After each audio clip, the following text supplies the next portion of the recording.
Matthieu 7,8.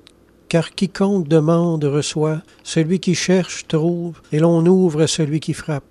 Avant Jésus-Christ, la relation de l'homme avec Dieu était de bien moins bonne qualité. Mais en ayant revêtu Jésus-Christ, qui est le Fils bien-aimé, Dieu nous voit maintenant comme ses enfants bien-aimés aussi, ce qui ouvre la porte de la faveur de Dieu toute grande. Avant Jésus-Christ, la prière était très, très incertaine. L'homme se demandait tout le temps, je prie-tu bien, je prie-tu assez, est-ce que Dieu m'entend, est-ce qu'il m'écoute seulement, etc.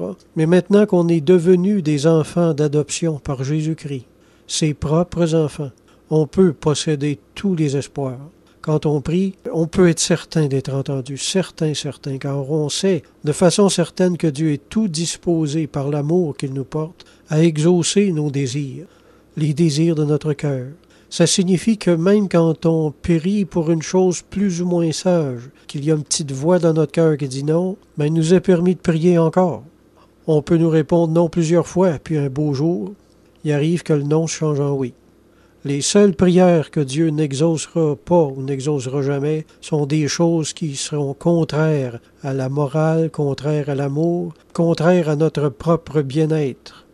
Tout ce qui est carrément nuisible à notre vie, sans le savoir. On peut demander quelque chose comme ça, puis vraiment faire fausse route, là. Alors Dieu est quand même assez responsable de ne pas nous exaucer.